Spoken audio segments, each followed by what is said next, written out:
Teks kita dalam Wahyu 19 dari ayat 1. Setelah itu aku mendengar suara orang yang amat banyak di surga berseru lantang, Haleluya, penyelamatan dan kemuliaan dan kuasa bagi Allah kita, karena segala penghakimannya benar dan adil. Karena dia telah menghakimi pelacur besar yang telah mencemarkan dunia dengan perzinaannya, dan dia telah menghukumnya dengan menumpahkan darah hamba-hambanya. Kita lihat skenario pada masa itu dalam ayat ini. Mereka memuji Tuhan karena kemenangan bagi Kristus. Karena masa itu adalah Tuhan telah menegakkan keadilannya, dan mereka melihat dan memuji Tuhan.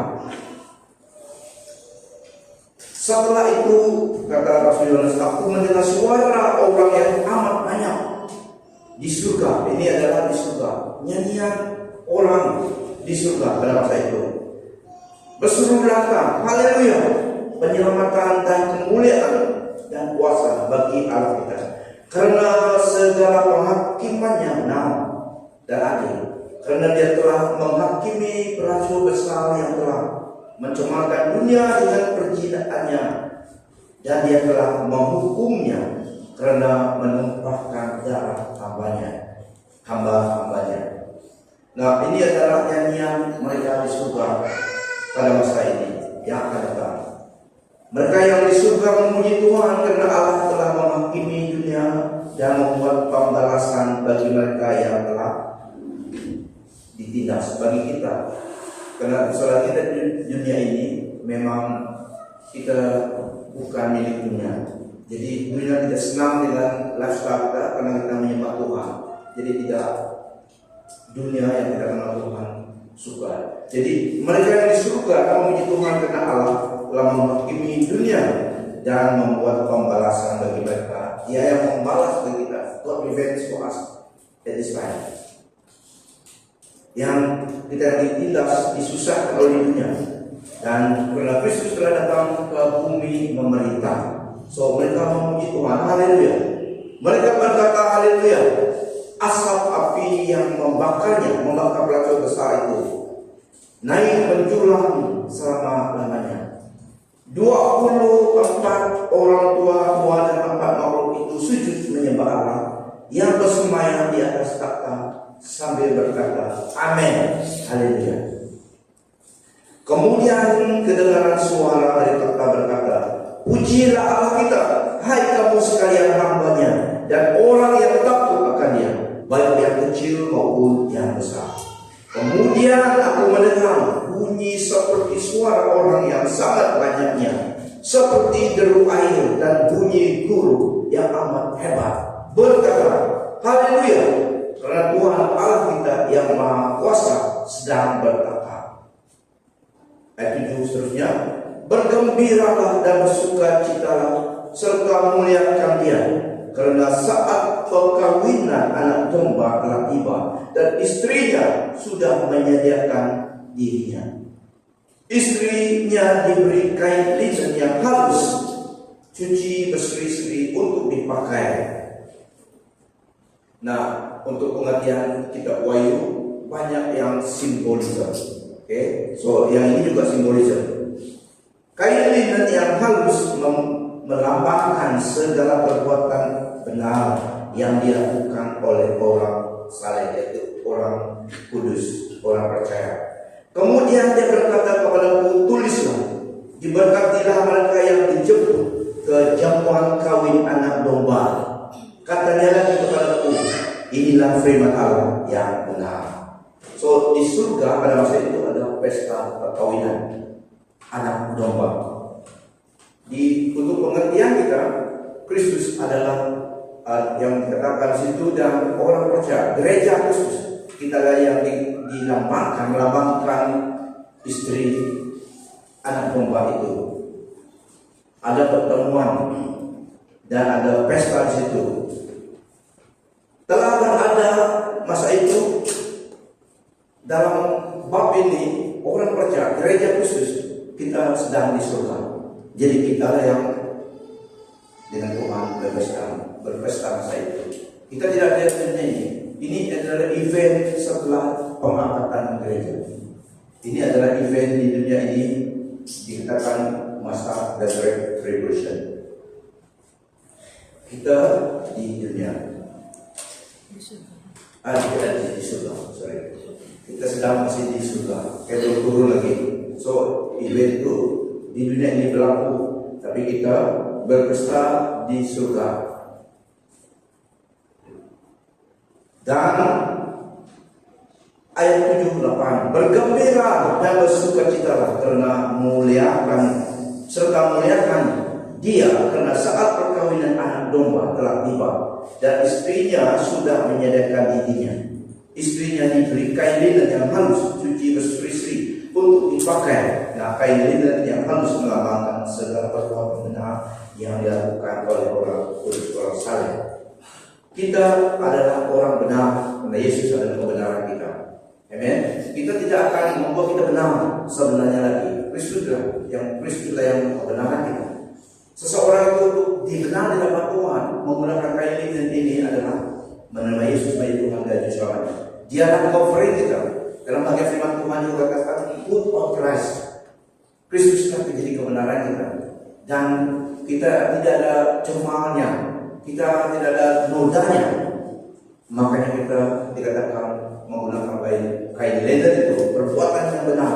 So semua orang di situ, kita yang percaya, yang telah diangkat bersama dengan Tuhan, kita yang menggunakan kain linen ini berseri-seri, yang halus, suci berseri untuk dipakai. Kain linen yang halus melambangkan segala perbuatan benar yang dilakukan oleh orang saleh.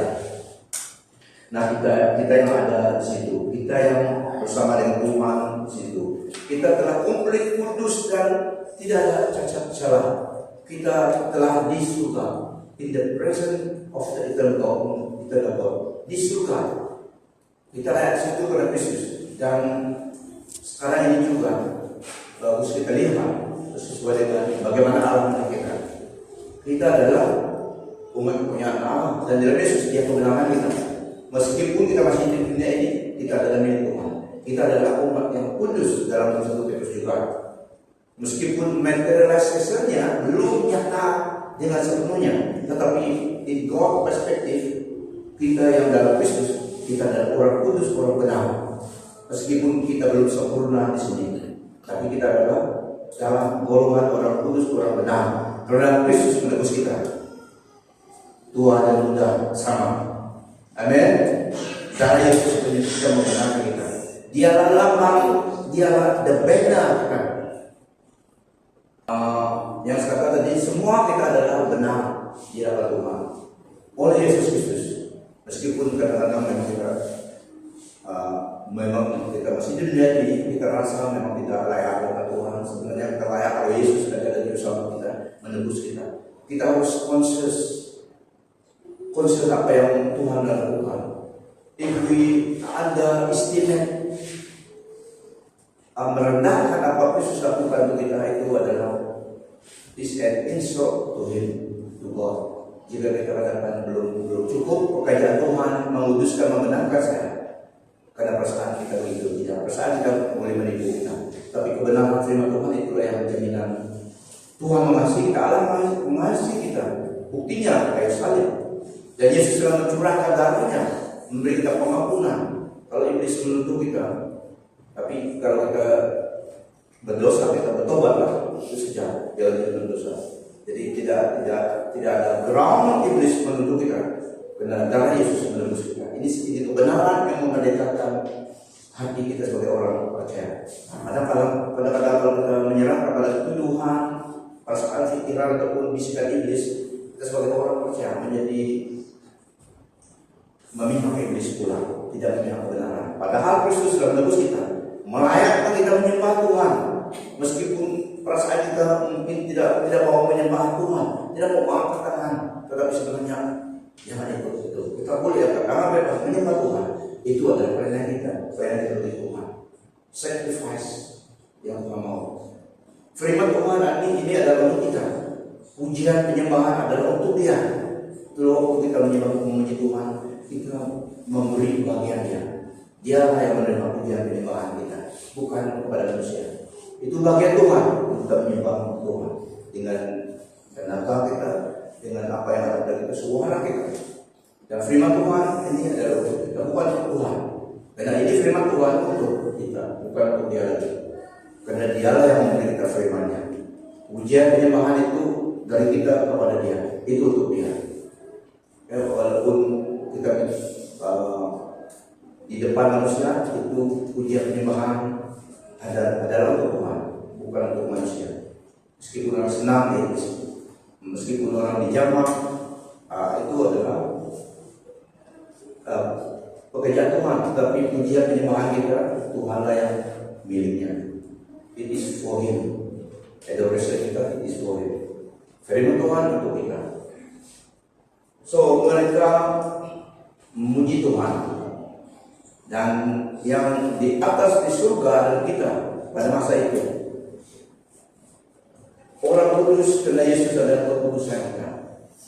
Ayat 9-10, kemudian dia berkata kepadaku, tulislah, diberkatilah mereka yang menjemput kejamuan kawin anak domba. Katanya lagi padaku, inilah firman Allah yang benar. Aku sujud di kakinya untuk menyembahnya. Tetapi dia berkata, jangan buat begitu. Aku hamba Allah sepertimu dan seperti saudara-saudaramu yang memiliki kesaksian Yesus. Sembah Allah. Kesaksian Yesus itu roh membuat. Malaikat yang memberitahu ini kepada Yohanes. Yohanes terpaku kalau kita melihat malaikat kan, karena dia tidak seperti manusia. Jadi itulah automatically Rasul Yohanes menyembah dia, tapi ini akan membahayakan mereka ini. Tapi mereka ini tahu, hanya iblis yang dan iblis yang mau disembah. Mereka ini tahu, no, dia musyrik nih, karena dia tidak layak dengan sembah. Jadi we don't worship angel, we don't worship people, we don't worship government, we worship God. Amen. Jadi mereka ini tahu supaya tidak dibahayakan. Sekiranya mereka ini menerima worship Yohanes tadi, dia memang jatuh, tapi dia tahu itu membahayakan hidupnya. Tapi Yohanes tidak tahu. Yohanes kagum dengan melihat apa yang mereka ini beritahu kepada dia. Dan mereka pun tidak seperti manusia, mungkin tinggi dan bercahaya, glorious dengan kita Allah. Jadi kalau terkali kita mau menyembahnya, tapi mereka tahu. Don't worship me, worship God. Sama aja, aku hamba Allah. Jadi mereka pun melayani Tuhan, ada peranan mereka. Mereka kudus maksud saya. Mereka yang melawan Allah, menentang Allah, telah ada mengikuti di keluar pada surga. So ini mereka yang memberitahu kepada Yohanes apa yang berlaku ini, dia tidak mau menerima worship. Yohanes, sembah Allah katanya. Aku hanya hamba Allah seperti kamu, sama peranan berbeda. So mereka juga ada peranan mereka. Mereka kudus Tuhan. Jadi dalam ayat 11, sembahlah Allah, kata mereka tadi itu. Kesaksian Yesus itu roh membuat. Dia tidak mau terima sembah Yohanes karena dia tahu itu bukan untuk dia, tapi untuk Allah. Kemudian aku melihat surga terbuka dan kelihatan seekor kuda putih. Dia yang menungganginya dipanggil setia dan benar. Dan dengan keadilan dia menghakimi serta memerangi. Matanya seperti nyala api. Dan di atas kepalanya terletak mahkota yang banyak. Ada satu nama tertulis padanya yang tidak diketahui oleh sesiapapun selain dia. Ini Tuhan Yesus Kristus. Nah, roh perbuatan adalah roh Kristus. Roh Kristus adalah roh perbuatan. Setiap perbuatan dalam Alkitab menuju ke Tuhan Yesus, menuju kepada Yesus. Alkitab adalah seperti signpost. Semua daripada Wahyu, daripada Genesis kepada Wahyu adalah connected, related kepada Tuhan Yesus, menuju kepada Tuhan Yesus. Dialah yang the living word. Firman Tuhan yang diberitakan kita adalah logos ataupun general word of God. Tapi itu adalah untuk kita, supaya kita mengenal Tuhan, mengetahui kehendaknya. Tapi the living word, firman Tuhan ini akan kepada kita, direct us, point us to the living word, Yesus. Dialah yang firman Tuhan dalam kitab ini connect, semua tertuju pada dia, related kepada dia. Nubuatan, the spirit of prophecy ultimately is related to Jesus and his redemptive work and absorbing. Roh nubuatan. I saw heaven standing open. Ini perkataan ini melihat surga terbuka dan Yesus adalah King of Kings, Lord of Lords itu. Pada jubahnya, pada jubah dan pahanya, ayat 16, tertulis Raja segala raja, Tuhan segala Tuhan. Nah, Bapak Ibu Saudari, Kristus datang dari surga sebagai warrior Messiah. Karena didatangkan, matanya sepertinya api, di atas kepalanya terletak mahkota yang banyak. Ada suatu nama tertulis padanya yang tidak diketahui oleh siapapun selain dia.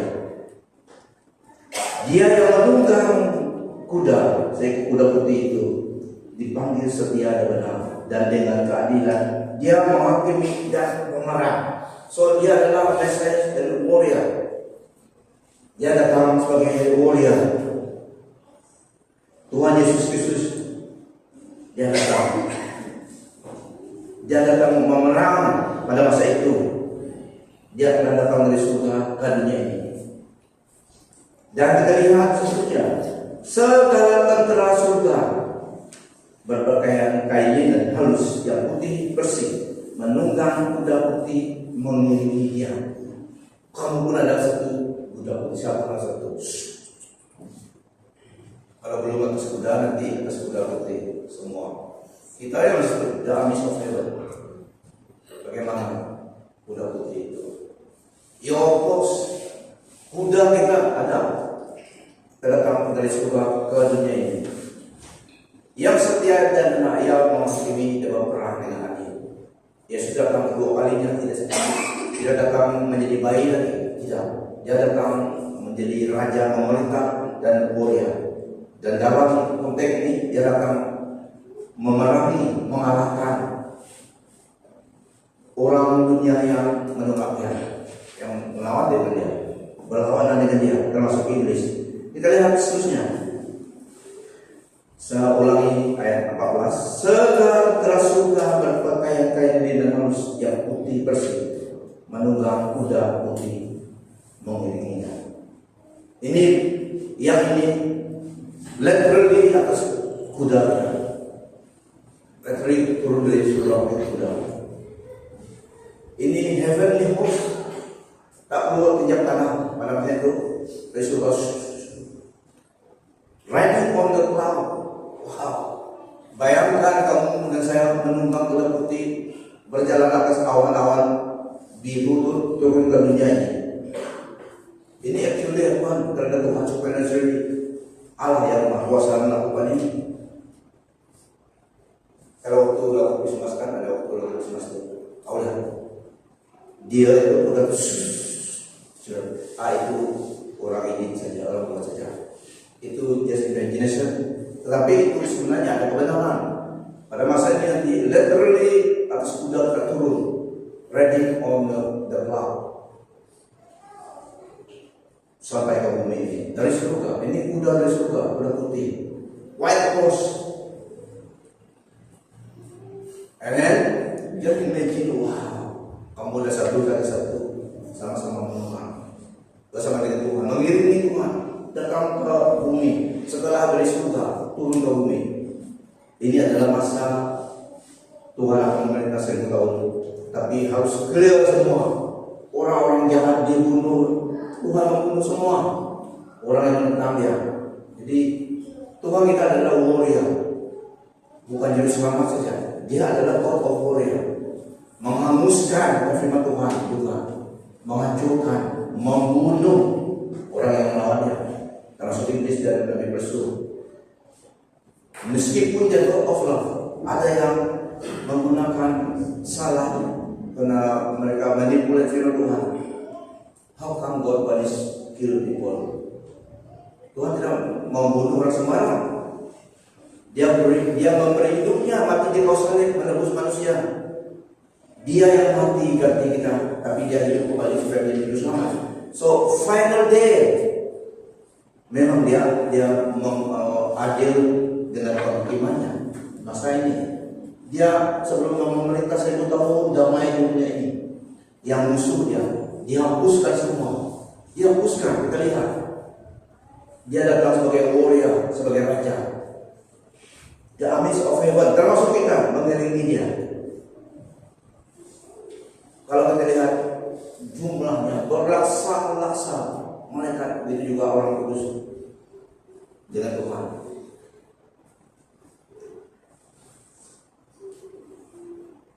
Ayat 16, strike down the nation. Ya sudah tahu, strike down the nation. Wahyu 19 ayat 15. Sekarang dari mulutnya keluar pedang yang tajam, yang diparangkan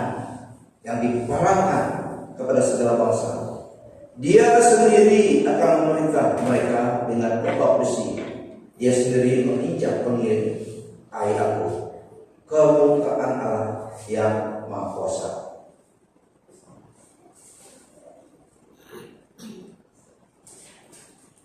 Dia datang menghakimi dunia.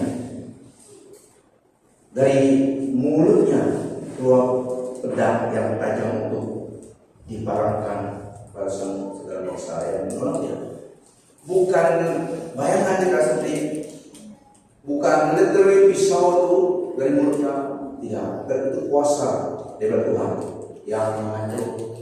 Tak perlu dia guna parang seperti yang kita bayangkan, tapi di gambarannya dari mulutnya keluar pedang tajam yang akan memukul segala bangsa.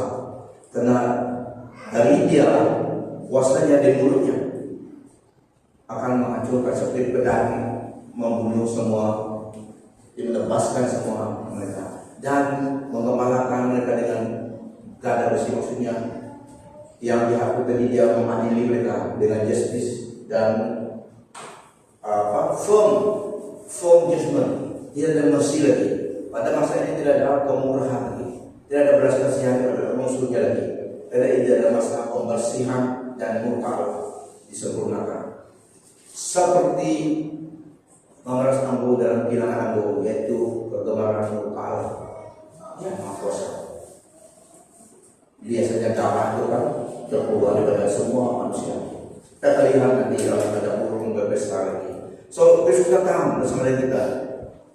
Kita mengiringi itu saja.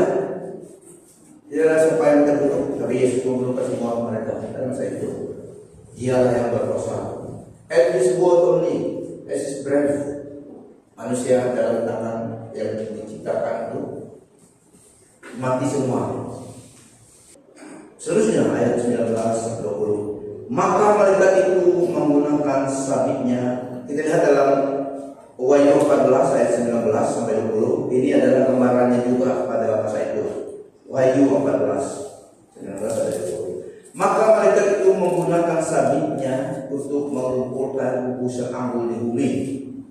Manusia yang anggur ini dimasukkannya ke dalam pengiring kemurkaan Allah.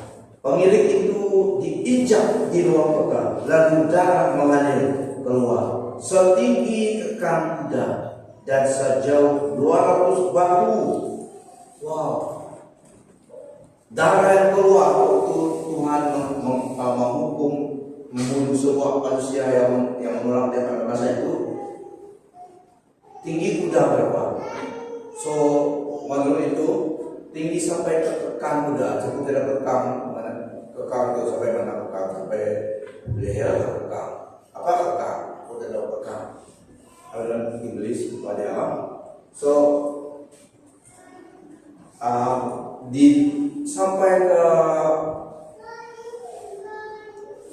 tempat kita duduk atas kuda itu, sampai situ dia. Dan sejauh 200 mil wow, itu darah manusia.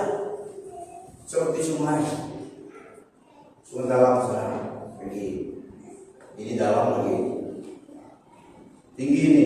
Sampai 200 mal. Dalam manusia itu. Setelah seperti anggota beras itu. Kemana? Ini memberi kita betapa Allah membenci dosa. Tidak ada manusia, kita tidak bersaksikan pergi pada masa itu. Setelah darah manusia dikeluarkan yang dibunuh itu sejauh 2 batu. Ayat 15, Wahyu 19 kembali. Sekarang dari mulutnya keluar pedang yang tajam untuk diparangkan kepada segala bangsa. Dia sendiri akan memerintah mereka dengan tombak besi. Dia sendiri menginjak mengerik air agung kemurkaan Allah Maha Kuasa. Ayat 17 sampai 19. Makan malam Allah. The Great Supper of God. Ini sudah dinner ini malam. Maksudnya supper. The Great Supper of God. Kemudian aku melihat malaikat berdiri di matahari, berseru lantang kepada burung-burung yang terbang di udara. Ini masanya burung makan manusia. Burung berpesta makan daging manusia. Betul-betul pesta ini. Makan bersama. The Great Supper of God. Lalu aku melihat seorang malaikat berdiri di dalam matahari, dan ia berseru dengan suara nyaring kepada semua burung yang terbang di tengah langit. Katanya, marilah ke sini dan berkumpulah untuk turut dalam perjamuan Allah. Perjamuan yang besar. Burung datang, burung gagal.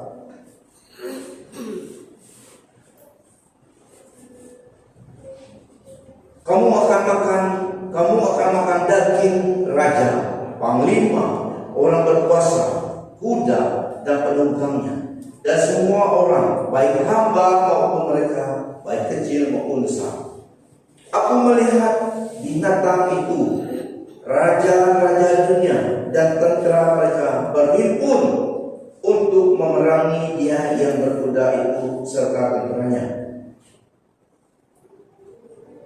Tuhan buka jalan, sungai dikeringkan supaya mereka musuh-musuh raja-raja tentera ini datang berkumpul. Tuhan ada strateginya supaya mereka dikumpulkan, supaya nanti burung senang makan.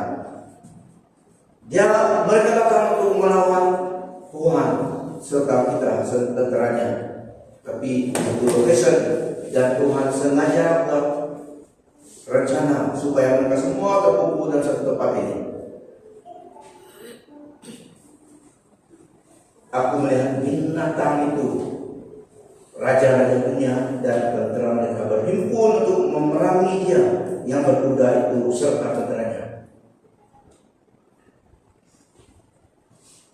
Nah, kemusnahan ini sangat dasar. Kemusnahan manusia kena terlalu banyak. Bayangkan darah itu mengalir ke sungai di tingginya atas kuda, tempat penunggang kuda itu 200 mal, dan kedahsyatan mayat-mayat banyak di situ. Tuhan panggil burung-burung menyelesaikan, to clear the ground. Panggil burung, semua datang supaya berpesta makan daging Dia. Kita tak perlu kubur, tak perlu apa, buat burung lah, makan semua. Tuhan panggil semua burung. Tidak tahu berapa lama makan satu badan. Dia makan. Sudah saya rasa sendiri, cuk, sudah dimakan itu tentera rajanya, cuk, satu yang lagi. Mau makan budak, so burung pilih saja yang mana, sampai selesai. Terlalu hebat dia menggunakan burung datang to clear the battlefield. The destruction of God's enemies will be so great that it will require a multitude of birds to clean up the battlefield. It is called the Great Supper of God. For God will provide food for the birds of prey. Nah, inilah masanya burung diberi makan free of charge. Kita lihat skenario ini sangat ngeri, tapi inilah pembalasannya mereka yang melawan Tuhan. Judgment telah datang. Ayat 19, aku melihat binatang itu, raja-raja dunia dan tentera mereka berhimpun untuk memerangi dia yang berbeda itu serta tenteranya. Saya ulangi, in preparation for the war, untuk menjadikan peperangan itu. Allah kita melalui demonic agency, dia akan menggunakan orang jahat melakukan peranannya itu tujuannya. So pada masa ini, God through demonic agency will gather the nations together in the vicinity of Armageddon. Ya buat jalan supaya mereka pergi ke satu tempat, dikumpulkan situ supaya nanti orang senang berkumpul makan itu. Armageddon. The war will end swiftly with destruction of the Antichrist and all the ungodly. God's judgment includes the gathered armies, but extend to the entire world. Nah, seluruh dunia datang kepada itu. Mereka mau menyerang negara Israel masa itu. Kan Israel adalah tempat Tuhan yang akan turun, dan Yerusalem adalah kota yang Tuhan pelihara, Tuhan suka. Kita akan turun di situ, dan mereka the armies of dunia ini Tuhan berencana semua mereka pergi ke tempat itu dikumpul, lalu Tuhan datang dan dia hapuskan. Itulah disitulah turun makan manusia yang banyak ini. Satu location itu. Seluruh dunia yang tidak pernah Tuhan datang, ada satu tujuan menghancurkan Yerusalem, melawan Tuhan. Antikristus yang memerintah. Ini masalah revolusi. Antikristus yang memerintah. Dan dihancurkan pada masa itu.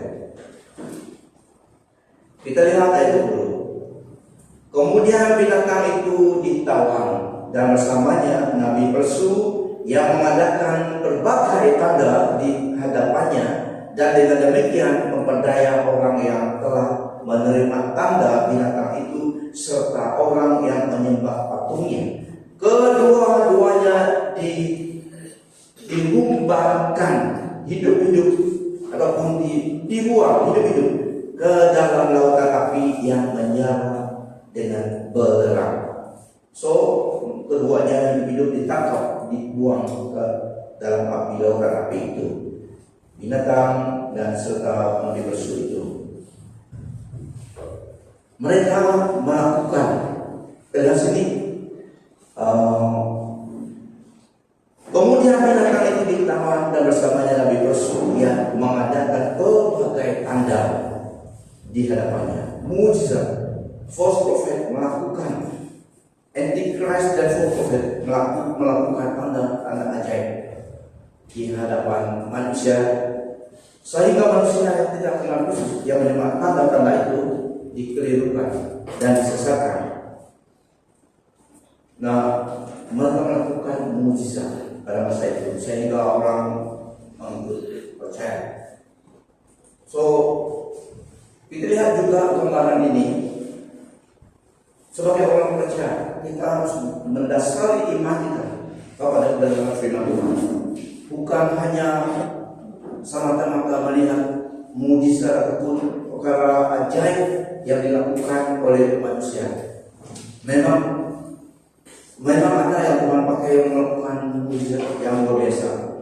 Tetapi jangan kita mendasari iman kita hanya kepada begitu, tetapi harus berdasarkan kebenaran firman Tuhan. Nabi palsu itu pun melakukan itu mujizat yang menyesatkan orang. Jadi firman Tuhan haruslah pegangan kita, bukan mujizat tanda-tanda itu. Untuk kita evaluation the truth, untuk kita menilai kebenaran itu harus berdasarkan firman Tuhan, bukan dengan mujizat-mujizat itu saja. Mujizat-mujizat yang memuliakan Tuhan harus koreksi dengan firman Tuhan. Seperti ini adalah Nabi Rasul yang melakukan ini, mengadakan tanda-tanda di depan mata, dan dengan demikian ia menyesatkan mereka yang telah menerima tanda dari binatang itu dan yang telah menyembah patungnya. Pada masa itu keduanya ditangkap, lemparkan di dalam lautan api, menyala dan belerang. Ayat 21, the rest of them were killed.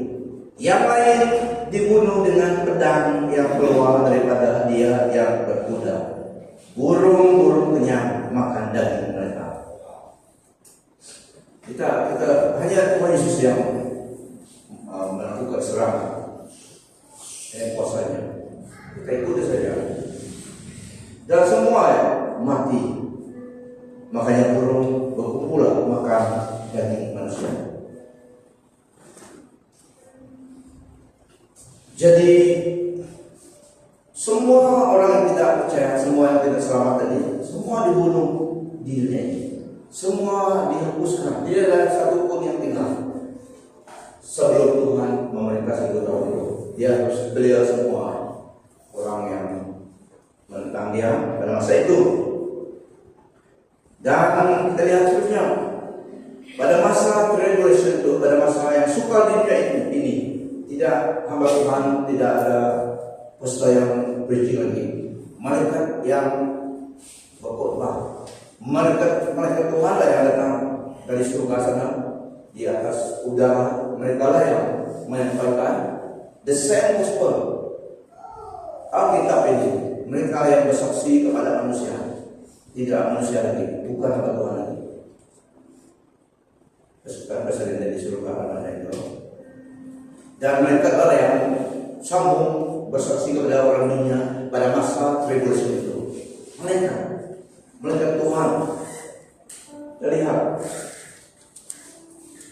during the tribulation, the gospel was adequately presented by angels from the skies to everyone living on earth. Those who rejected the truth were given a powerful delusion, so that they will believe the lie, and so that all will be condemned who have not believed the truth. Seperti dalam 2 Tesalonika 2 ayat 10 sampai 12, dengan rupa-rupa tipu daya jahat terhadap orang-orang yang harus binasa, karena mereka tidak menerima dan mengasihi kebenaran yang dapat menyelamatkan mereka. Dan itulah sebabnya Allah mendatangkan kesesatan atas mereka, yang menyebabkan mereka percaya akan dusta, supaya dihukum semua orang yang tidak percaya akan kebenaran. Malaikatlah yang bersaksi, yang berkhotbah tentang Injil keselamatan. Tapi hati manusia keras. Tapi untuk keadilan harus disampaikan juga. Tapi malaikatlah yang berproses dari surga sana. Mereka tidak turun ke bumi. Those who call on the name of the Lord will be saved. Tapi itu bersaksi mereka firman Tuhan yang dalam Alkitab berkata, the angel preach the gospel. Nah, kita lihat ini nubuatan ataupun event yang akan datang ini beri kita pengetahuan yang advance, pengetahuan yang awal kepada kita oleh Tuhan. Tuhan memberi kita firman ini supaya kita tahu belum terjadi sudah ada information. Cepat dengan teknologi dunia, firman Tuhan telah memberi tahu kita ini akan berlaku, ini pasti berlaku pada masanya Tuhan, pasti terjadi. Maka hiduplah untuk kehendak tujuan Tuhan untuk hidup kita. Ini adalah untuk kita yang sebelum masuk revolution. Kita telah tahu apa yang akan terjadi. Jadi hiduplah kehendak tujuan Tuhan bagi hidup kita. Ini. Hiduplah sebagai orang Kristen yang tahu eternity. Hiduplah sebagai orang Kristen yang tahu kekekalan itu memang ada. So be eternity consciousness. Harus peka bahwa bukan sini saja hidup kita. Hiduplah sebagai orang Kristen yang tahu kekekalan itu ada, memang ada, dan biarlah eternity consciousness melayani Tuhan dengan hidup kita.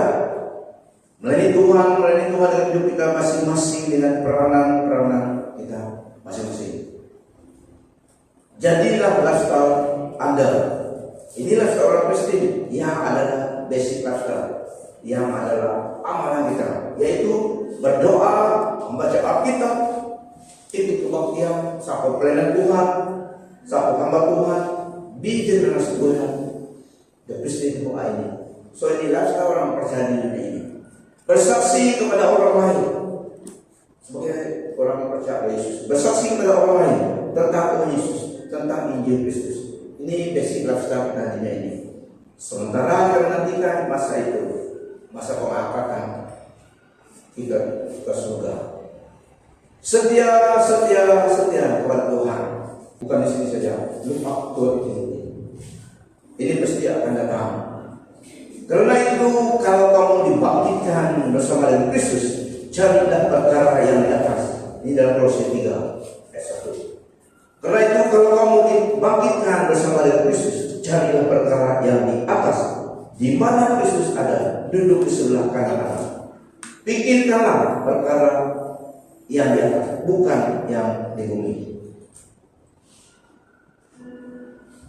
Karena kamu telah mati dan hidupmu tersembunyi bersama Kristus dalam Allah. Apabila Kristus yang adalah hidup kita menyatakan diri gelap, kamu pun akan menyatakan diri bersama dengan Dia dalam kemuliaan. Haleluya. Haleluya. Haleluya. Halal. Zah. Halal. Zah. Haleluya. Puji Tuhan. Oke, jadi ini informasi untuk kita dari firman Tuhan. Perlu kita tahu pengajaran firman Tuhan seperti ini supaya kita tahu walaupun masa itu kita telah di surga. Kalau Tuhan akan cepat datang, kalau Tuhan akan datang, kita juga yang pergi. Yang pentingnya kita telah ready dan melayani Tuhan yang hidup kita, supaya pada suatu hari kita juga menerima upah dari Tuhan. So ini firman Tuhan untuk kita. Haleluya, haleluya, haleluya, halal.